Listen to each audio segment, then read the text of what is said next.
It was on a quiet evening at 221B Baker Street that I was reminded once again how deeply the past can shape the present. Sherlock Holmes and I were enjoying a rare moment of calm when a visitor was announced. A well-built man with the bearing of a soldier, though his face was troubled and pale.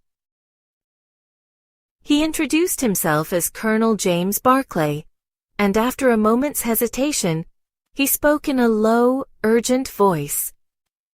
"Mr. Holmes," he said, "I fear my wife has been frightened by something she should never have seen. I do not know what danger we may be in, but I beg you to investigate." Holmes's eyes sharpened at once. "You may rely upon us, Colonel. Dr. Watson and I will accompany you immediately." The Colonel explained that his wife, Mrs. Barclay, had fainted in their home after seeing a strange and terrifying figure through an open window. Since then, she had been ill and weak, and the household was filled with unease. Worse still, the Colonel himself had quarreled violently with her shortly before the incident, and he feared that suspicion might fall upon him if matters were misunderstood. We set off that very night to their home, a comfortable house in a quiet London neighborhood. Yet despite its peaceful appearance, the atmosphere inside was tense. The servants whispered nervously, and Mrs. Barclay lay confined to her bed, pale and exhausted. Holmes moved calmly through the rooms, observing everything. The furniture, the open window, the marks on the floor, and even the expressions of the household staff. "Watson," he murmured, "observe how fear leaves traces, just as clearly as footsteps in the mud." Holmes questioned Colonel Barclay carefully. The man admitted that he had seen something strange himself, a twisted, crooked figure, small in stature, with a distorted face, lurking outside the window. It had appeared suddenly and vanished just as quickly. Holmes asked quietly, "Did you recognize this man?" The Colonel hesitated. I cannot be certain," he said at last. Holmes said no more, but I noticed his keen eyes resting thoughtfully upon the Colonel's face. We examined the garden outside the window. The ground was soft, and Holmes quickly discovered footprints, small, uneven, and clearly belonging to someone who walked with difficulty. He also found the mark of a stick pressed into the earth. "This man is no phantom," Holmes said. "He is real, and he has been here recently. Watson, note the short stride, the dragging foot. This is a man shaped by injury, or by hardship." The servants were questioned next. One of them recalled seeing a strange figure near the garden fence earlier that evening, though she had been too frightened to approach. Holmes nodded. "Fear often sharpens memory. This is useful." As the investigation continued, Holmes's attention turned toward the past of Colonel and Mrs. Barclay.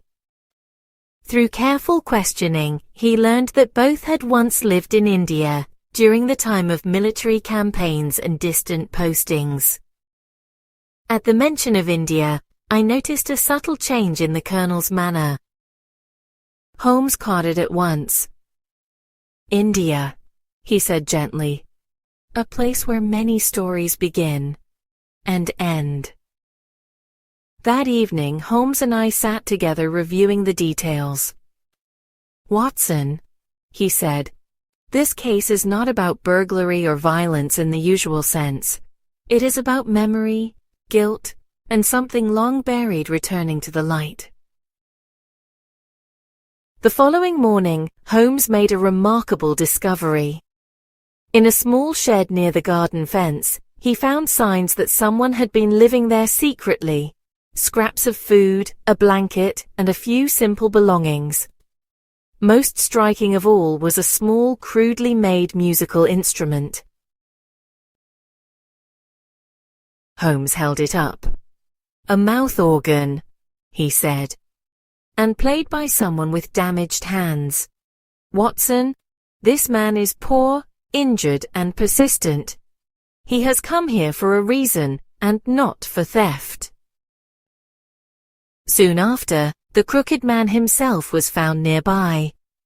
He was frail, bent, and deeply scarred, his body twisted by past suffering. Yet his eyes were intelligent and calm. When Holmes spoke to him kindly, the man did not flee. "My name is Henry Wood," he said. Henry Wood's story unfolded slowly, and with it came the truth.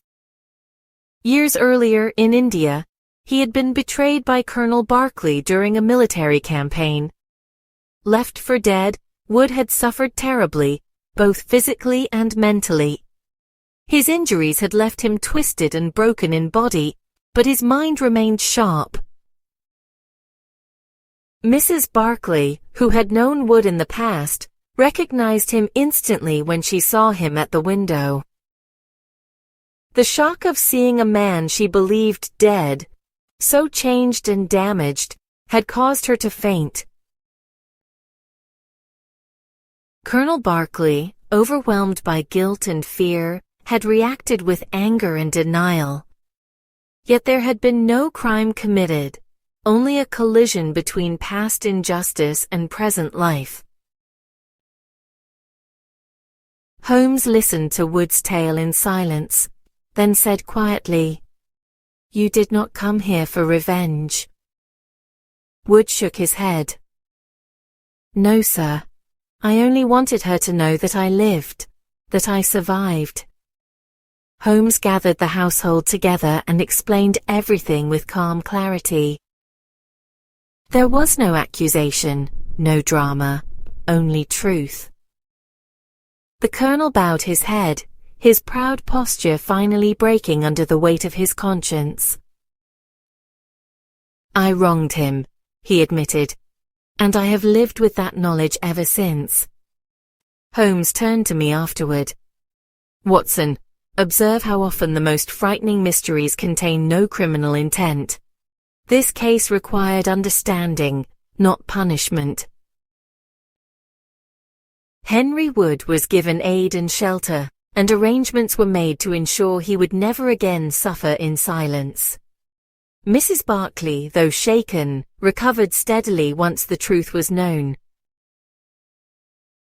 As Holmes and I returned to Baker Street, I reflected deeply on the events. There had been no villain hiding in shadows, no clever trap or violent crime, only the return of a forgotten man and the consequences of an old betrayal. "This," Holmes said thoughtfully, "is one of those cases where justice lies not in the law, but in recognition. Some wounds are invisible, Watson, but they shape lives just as surely as any blade." I recorded the case carefully, knowing it would stand apart from many others. The Crooked Man was not a story of evil, but of endurance, memory, and the long reach of the past.